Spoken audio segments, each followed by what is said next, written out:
Good morning students, welcome to your English class.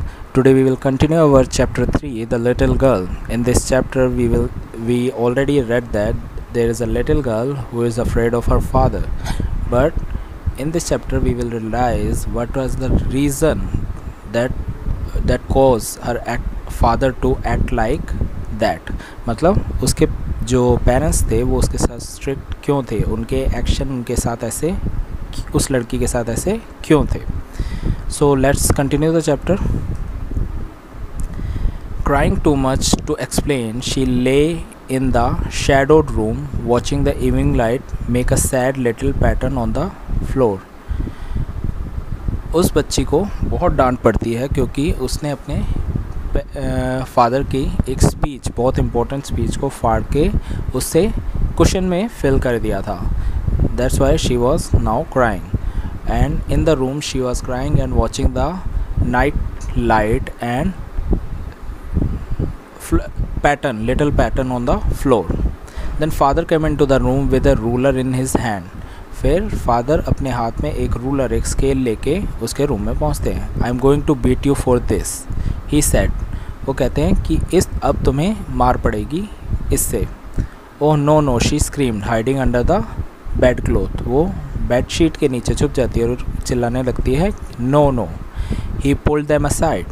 वो उसे side में हटा देता है. सिट अप, ही ऑर्डर कि ढंग से बैठ जाओ. And hold out your hands, और अपने हाथ खोलो. You must be taught once and for all not to touch what does not belong to you. कहते हैं कि अब तुम्हें समझ आनी चाहिए कि तुम्हें ऐसी चीज़ों को हाथ नहीं लगाना चाहिए जो तुम्हारी नहीं है. But it was for your birthday, पर वो आपके बर्थडे के लिए था. केजिया क्या कहती है, वो आपके बर्थडे के लिए था. That cushion she was making for his birthday. Down came in the ruler on her little pink palm hours later, when grandmother had wrapped her in a shawl and rocked her in a rocking chair. The child clung to her soft body. उसके बाद उसे काफ़ी देर तक ruler से मार पड़ी. काफ़ी घंटों बाद द ग्रैंड मदर, जो दादी थी उनकी, उसने उसे शॉल में लपेटा और rocking chair, you know the rocking chair that like a seesaw, rocking chair पे बैठ के उसे झुलाने लगी. Then she clunged her very hard with soft body. तो उसने अपने दादी को ज़ोर की गले लगा लिया. What did God make fathers for, she sobbed. उसने रोते हुए कहा कि भगवान ने पिताजी ऐसी चीज़ क्यों बनाई. Here is a clean hanky, darling. Blow your nose. Go to sleep. Pet, you will forget all about it in the morning. I tried to explain to father, but he was too upset to listen tonight. तो दादी ने उन्हें एक hanky दिया, एक रुमाल दिया और कहा कि अपनी नाक साफ़ करो और सो जाओ. उन्होंने कहा कि सुबह होने तक तुम ये सब भूल जाओगी. और मैंने तुम्हारे पिताजी से बात करने की कोशिश की, पर वो भी काफ़ी अपसेट हैं इस वजह से. But the child never forget. Next time she saw him, she quickly put both hands behind her back, and a red color flew into her cheeks.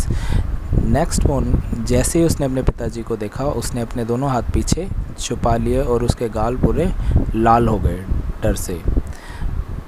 The McDonalds lived next door. They had 5 children. Looking through a gap in the fence, the little girl saw them playing tag in the evening. McDonald's family, जो McDonald's surname था उनका family, वो उनके पड़ोस में रहती थी. उनके 5 बच्चे थे. और गैप्स, फेंसिंग जो होती है, जो घर के वहाँ बाउंड्री होती है, वहाँ से केजिया देखती थी कि वो बच्चे अपने पिताजी के साथ खेलते थे. The father with the baby Mao on his shoulder, 2 little girls hanging on his coat pocket, ran around and around the flower bed, shaking with laughter. Once she saw the boys turn the hose on him, and he tried to catch them laughing all the time. वो देखती थी कि कैसे उनके parents उनके साथ खेलते थे, वो 5 बच्चों के साथ, और वो हमेशा हंसते खेलते ही रहते थे. Then it was she decided there was different sort of father. तब उसे रियलाइज़ हुआ कि फादर भी डिफरेंट टाइप्स के होते हैं। Suddenly one day mother become ill and she and grandmother went to hospital. एक दिन केजिया की मदर बीमार हो गई और वो और उसकी ग्रैंड मदर उसे हॉस्पिटल ले गए। The little girl was left alone in the house with Alice the cook that was all right in the daytime. जो लड़की थी वो घर में एलिस जो उनकी कुक थी उसके साथ अकेली रह गई और सुबह तक सब कुछ ठीक था। You can see the McDonald's family playing here and the Kezia is watching from the fence.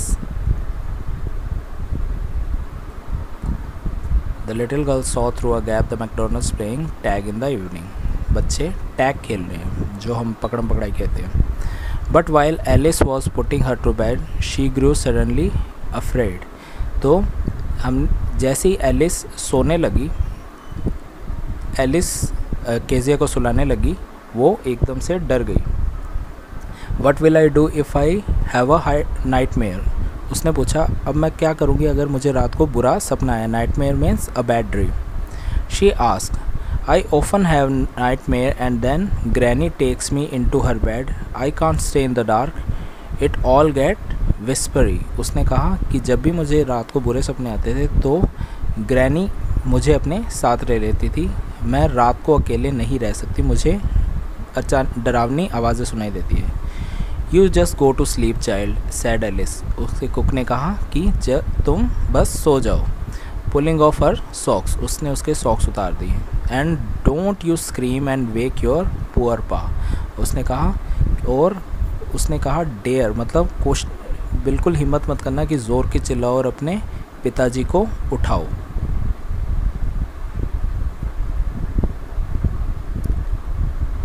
But the same old nightmare came, पर उसका हमेशा वाला बुरा सपना वापस आया। The butcher with a knife and a rope. The butcher means जो जानवरों को काटता है मारता है, वो उसके हाथ में एक नाइफ थी और एक रोप थी मतलब एक रस्सी। Who came nearer and nearer, और वो उसके पास आता जा रहा था। स्माइलिंग दैट ड्रेडफुल स्माइल, और उसके चेहरे पे काफ़ी ख़तरनाक सी डरावनी सी स्माइल थी। While she could not move, और वो अपनी जगह से हिल नहीं पा रही थी। कुड ओनली स्टैंड स्टिल, और बस वो अपनी जगह खड़ी हुई थी। क्राइंग आउट ग्रैंडमा ग्रैंडमा, और वो जोर जोर से चिल्ला रही थी grandma. Listen this is just a nightmare. She walk shivering to see father beside her bed, a candle in his hand. वो उठती है और डर के मारे उठती है कांपते हुए और देखती है कि उसके पिताजी उसके बेड के साइड में खड़े हैं और उनके हाथ में एक कैंडल है। What's the matter he said, उनके पिताजी ने पूछा कि क्या बात है। Oh a butcher a knife I want granny, उन्होंने कहा कि एक बच्चर मतलब एक जो लोगों को मारने वाला होता है, वो उसके हाथ में नाइफ। मुझे ग्रैनी चाहिए, मुझे अपनी दादी चाहिए। He blew out the candle, उन्होंने मोमबत्ती बुझा दी। Bent down and caught up the child in his arm, वो झुका और उसने अपनी बेटी को अपनी गोद में उठा लिया। Carrying her along the passage to the big bedroom, उसने उसे उठाया और पैसेज से अपने बेडरूम में ले गया। A newspaper was on the bed, वहाँ पे एक न्यूज़पेपर था बेड पे। He put away the paper then carefully tucked up the child, उसने न्यूज़पेपर वहाँ से हटाया और अपनी बच्ची को वहाँ लिटा दिया। He lay down beside her, half asleep, still with the butcher smile all about her, it seemed. She crept close to him, snuggled her head under his arm, held tightly to his shirt. उसे बच्ची को हल्की हल्की नींद आ रही थी, पर उसके दिमाग में अभी भी उस बच्चर का फेस था, तो वो डर के मारे अपने पिताजी के आर्म के नीचे सो गई और उसने उनकी शर्ट काफ़ी टाइटली पकड़ ली। Then the dark did not matter, she lay still. अब उसे अंधेरे से डर नहीं लग रहा था और वो आराम से लेट गई। Here, rub your feet against my leg and get them warm, said father. उसके पिताजी ने कहा, ये लो अपने फीट को मेरे लेग से रगड़ लो और उसे गर्म कर लो। Tired out, he slept before the little girl. और उसके पिताजी काफ़ी थक गए थे, इसलिए वो उस बच्ची से पहले सो गए। A funny feeling come over her, तो उस बच्ची को काफ़ी फ़नी फील हुआ ये। Poor father not so big, उससे फील हुआ कि उसके पिताजी इतने भी बड़े नहीं हैं। After all then with no one to look after him he was harder than grandmother, but it was a nice hardness and every day he had to work and was too tired to be a Mr. McDonald। उसे तब realise हुआ कि उसके पिताजी इतने बुरे नहीं हैं और उन्हें डेली इतना वर्क करना पड़ता है जिनकी वजह से वो मिस्टर मैकडोनल्ड की तरह उनके साथ खेल नहीं सकते। She had turn up all his beautiful writing, उसे रियलाइज़ हुआ कि उसने अपने पिताजी की मेहनत की हुई जो राइटिंग थी, जो स्पीच थी, उसे फाड़ दिया था। She stirred suddenly and sighed, she stirred suddenly and sighed, वो थोड़ा मूव हुई और उसने साई किया, मतलब हल्की सी सांस छोड़ी। What's the matter ask her father, उसके पिताजी ने पूछा क्या बात है। अनदर ड्रीम, मतलब एक और सपना। ओह said the little girl, my head's on your heart, I can hear it going, what a big heart you have got father dear। उन्होंने कहा नहीं, मेरा सर आपके हार्ट के पास था और मैं उसे धड़कता हुआ, मतलब चलता हुआ सुन सकती थी। काफ़ी बड़ा दिल है आपका dear father. So here we conclude our chapter and we can I hope you understand this chapter. In this chapter we can see how the girl's fear about her parents turn into love towards him, कि मतलब वो जो बच्ची अपने पिताजी से जो इतना डरती थी, उसे लास्ट में रियलाइज़ हुआ कि उसके पिताजी उससे कितना प्यार करते थे। So her mindset also change for him. So from here onwards I will conclude this chapter. As you can see, there are some glossary at the right side of this chapter, so your homework will be making 2 sentences with these glossary words। आपको इन word से 2 sentences बनाने हैं along with the question answer। जो question answer आपको दिए हुए हैं उनके साथ आपको ये ग्लोसरी के वर्ड्स और इनसे बने हुए 2 सेंटेंसेस लिखने हैं। So thank you and have a nice day.